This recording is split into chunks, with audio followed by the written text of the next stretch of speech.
I have with Mr. Clifford Blake writing on it. But that letter was 2 years ago. Yes, that's what happened after that. Because remember 2012, 2014, then Mr. Blake sent his thing. Mm-hmm. So since then, I've been trying to get them to deal with amicable, and nobody wants to deal with it. Nobody wants to listen. Why was I dismissed? Why wasn't the secretary then put back in place for me to come and do that? Why was I not given the servant that I wrote for? Twice, as I read. Mm-hmm. What is it? So, let me ask you therefore, Mr. Brown, because of how you were treated, you were upset, were you not? Yes, I was upset. And therefore, you went and recorded this statement, this video? Well, let me tell you, most of what was said in that statement was given to the British personnel along with Jamaican police in 2006. Most of it, with the exception of what happened in St. Anne's with Ms. Miller. Everything else, the JCF has it since 2006.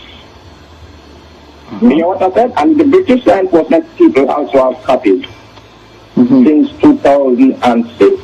It is the 22nd of May 2016, May 2006 that was given to the Jamaican personnel. In a different country other from Jamaica. Eh? Let me ask you this.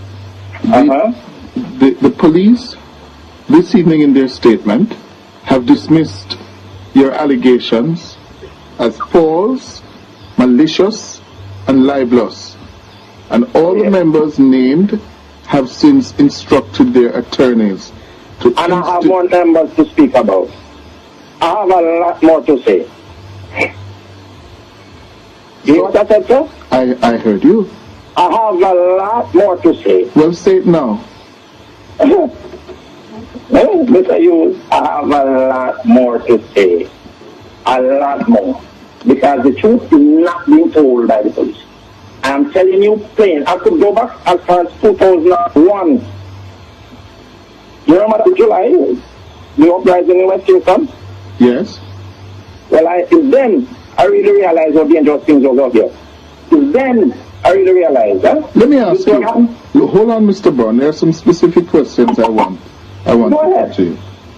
The police says your references to an East Kingston Don and activities in East Kingston, they cast doubt on that because, according to them, you were never based in East Kingston.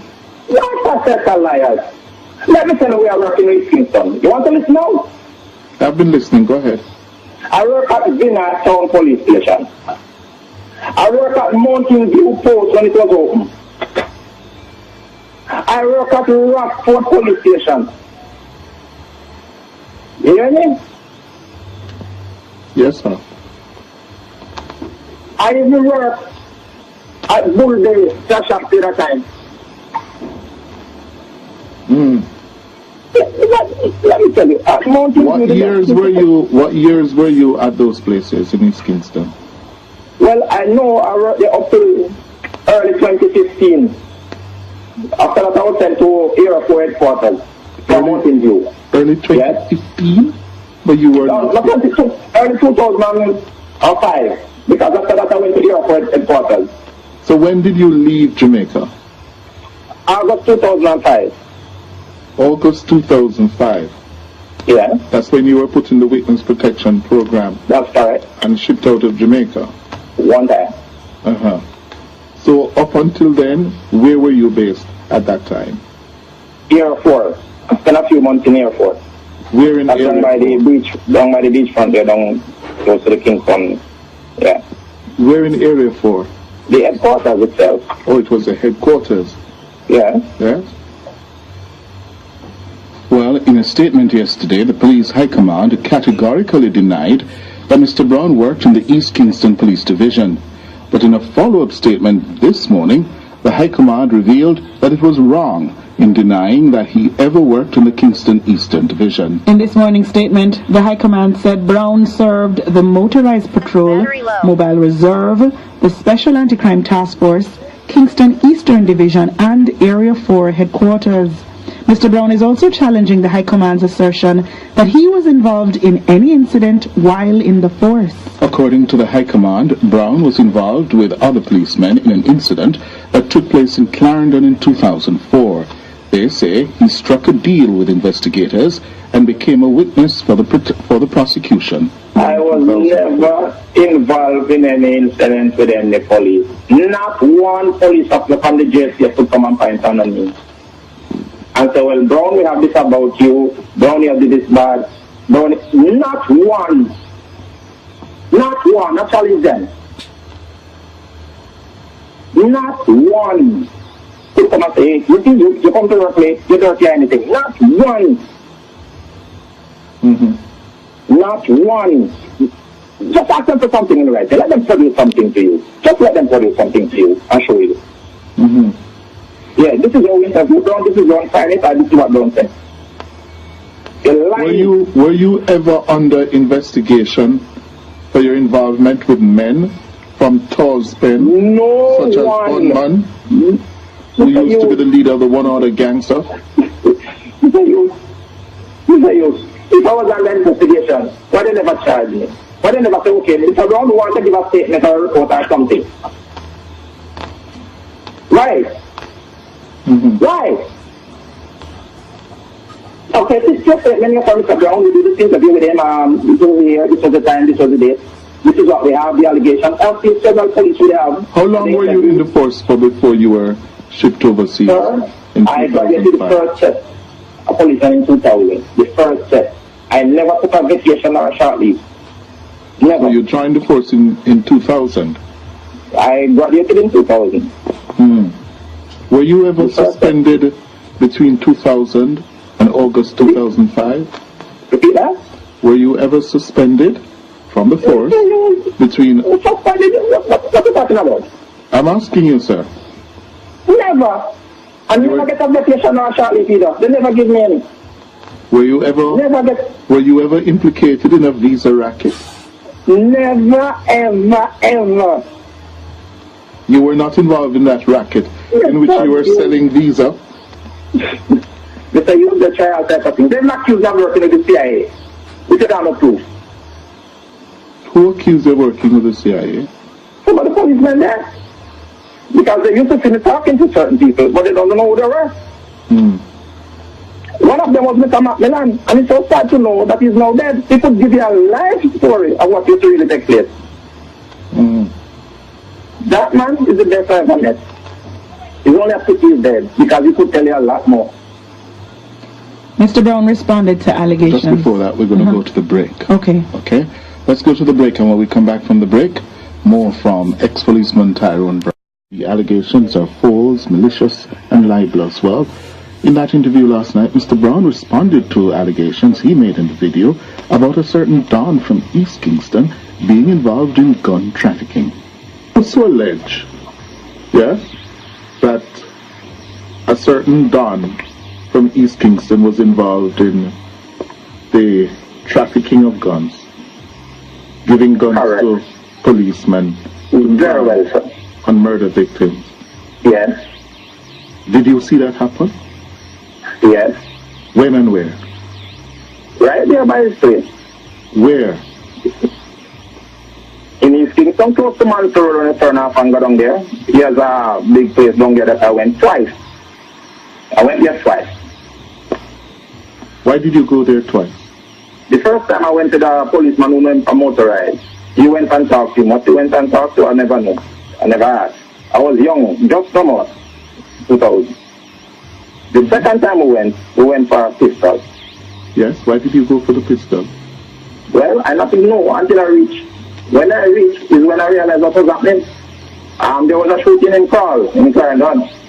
And that pistol was taken to the location. You took that weapon to Crow? I never touched it. Who never did? touched it. Who did? You know, not that. And they were the one who found that gun. I never touched that gun. Did you give evidence at the Crow trial, sir? Yes. In open court? I give evidence in court. I don't know what happened after that, but I know what it is. And did you tell them what you just told us? I did. You also made allegations, sir, about a certain deputy commissioner of police being wrapped up when he was at DSP with this Don. Very correct.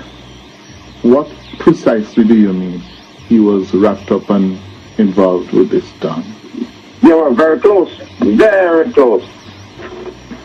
And let me tell you, whenever you went on operation, because we used to work at Mobile Reserve and we used to give support, sometimes when the warfare up in East Kingston, we'll be out there with the soldiers going to patrol, etc. Anytime you pick up men from his area, he comes down to the division. And when he comes, he went straight in the office, and that's it. Everybody released. And after the release, everybody goes by the bar and free drinks. Which bar was this? Where was the it? bar, the police bar right down there. Down where? There's a bar right down there, down by Ellison Road there, close to East Kingston East, close to the play field. Oh. Free drinks. Yeah. They don't have to pay. We're going to have a drink. Go down. The former policeman also repeated his assertion that the force is a criminal organization. But look how long, and nobody going to jail. Nobody investigating nothing. No matter what you say, no one cares. No one cares. No one really interested in solving anything. Every day you're watching news, it's 4 dead, 5 dead, 6 dead. No one doing anything, really and truly. When are we going to be honest enough with that? You see me? I should block polygraph and I want it video me. Watch me when I'm doing it. If I use, I could do it now if you arrange it. And I want me to give you a speech. Tell me if I'm lying or not. So what do you I will want? never back down. So apart from arresting people, yes, I heard you on the video saying that the force is a very corrupt and criminal organization. It is. It is. So what do you want to be done about it? Why can't we do polygraph? They now Everyone. do Why can't we do polygraph for all recruits. All recruits, eh? Yes. So when they go, all right, you have a good apple and you put it in a barrel with dirty apple, what's going to happen after that? What's going to happen after that? You want promotion? Do the polygraph. You want realignment? Do the polygraph. Do it. What rank are you at, sir? Or when you left the force? I left as a constable. As a constable? Yes. Yes. And the police force is riddled with corruption, including partisan policemen and women. Yes, sir. I can tell you about it. Tell me about that. 2002, general election. I was on the road. We went as far as Brayton, and then we come back to Mobile Reserve. Right? And lo and behold, who you think came onto Mobile compound with a police entourage? Yes, and that's really well. And when he got wind that the media was coming, they made a hasty retreat and went and parked across my way to the traffic court there at the light. Yes? That was in 2002? Yes. In the run-up to the elections of that year? Yes. Even before that, we were in the camp.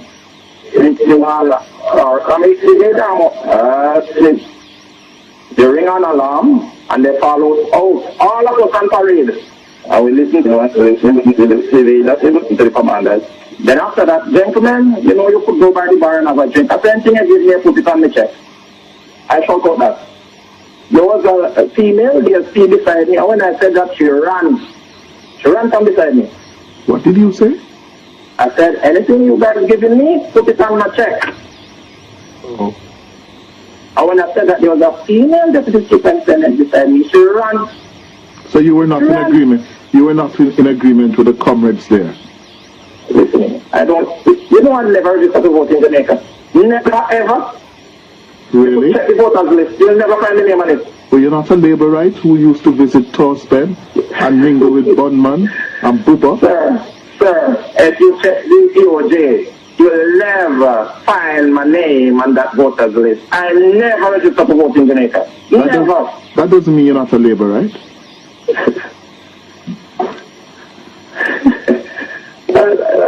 Let me tell you. It's sad. It's sad. You see, when they decide to speak out, that's when trouble starts, you know. Everybody tries to label me as something. Mm-hmm. Why don't lock me up? Why they talking all this? Why they don't charge me for something? Tyrone Brown, the ex-policeman. Well, he went on to say that he was motivated to come forward by a need for transparency in the force. He says he's also willing to do a lie detector test and challenged those he's accused of criminality to offer themselves to do similar. Brown noted that Jamaica's major security partners, the Americans, British and the Canadians, they know what he's saying. You see, the Americans, the British and the Canadians, they will tell you the truth. They have it. And they have equipment and they have apparatus. They know everything. Mm-hmm. They know, because after that I went to the airport headquarters. So when did you leave Jamaica? August 2005. August 2005. Yeah, That's when you were put in the witness protection program that's correct. and shipped out of Jamaica. One time. Uh-huh. So up until then, where were you based at that time? Air Force. I spent a few months in Air Force. Where in That's down by the beach, down by the beachfront there, down close to the Kingston. Yeah. Where in Area 4? The headquarters itself. Oh, it was the headquarters. Yeah. Yes? Well, in a statement yesterday, the police high command categorically denied that Mr. Brown worked in the East Kingston Police Division. But in a follow-up statement this morning, the high command revealed that it was wrong in denying that he ever worked in the Kingston Eastern Division. In this morning's statement, the High Command... You were never based in East Kingston. What a set of liars. Let me tell you, we are working in East Kingston. You want to listen now? I've been listening. Go ahead. I work at Vinard Town Police Station. I work at Mountain View Post when it was open. I work at Rockford Police Station. You hear me? Yes, sir. I even work at Bull Day, that shop at that time. Let me tell you, at Mountain What View... What years were you at those places in East Kingston? Well, I know I worked there up to early 2015. After that, I was sent to Airport headquarters from Mountain View. Early 2015? But you were No, not... early 2005. I have a lot more to say. You know what I said, sir? I heard you. I have a lot more to say. Well, say it now. Mr. Hughes, I have a lot more to say. A lot more. Because the truth is not being told by the police. I'm telling you plain. I could go back as far as 2001. You remember the July? The uprising in West Kingston? Yes? Well, it's then I really realized how dangerous things was out there. It's then I really realized, huh? Let me ask you. Happen? Hold on, Mr. Brown. There are some specific questions I want Go to ahead. ask you. Go ahead. The police says your references to an East Kingston Don and Yeah. activities in East Kingston, Yeah. they cast doubt on that. Because according to them... That I have with Mr. Clifford Blake writing on it. Well, that letter was 2 years ago. Yes, that's what happened after that. Because remember 2012, 2014, then Mr. Blake sent his thing. Mm-hmm. So since then I've been trying to get them to deal with amicable and nobody wants to deal with it. Nobody wants to listen. Why was I dismissed? Why wasn't the secretary then put back in place for me to come and do that? Why was I not given the severance that I wrote for? Twice as I read. Mm-hmm. What is it? So, let me ask you therefore, Mr. Brown, because of how you were treated, you were upset, were you not? Yes, I was upset. And therefore, you went and recorded this statement, this video? Statement? Uh-huh. Well, let me tell you, most of what was said in that statement was given to the British personnel along with Jamaican police in 2006. Most of it, with the exception of what happened in St. Anne with Miss Miller. Everything else, the JFF has it since 2006. You know what I said? And the British law enforcement people also have copies since 2006. It is the 22nd of May 2016, May 2006 that was given to the Jamaican personnel. In a different country other from Jamaica. Eh? Let me ask you this. The police, this evening in their statement, have dismissed your allegations as false, malicious, and libelous. And all the members named have since instructed their attorneys to... And I have more members to speak about.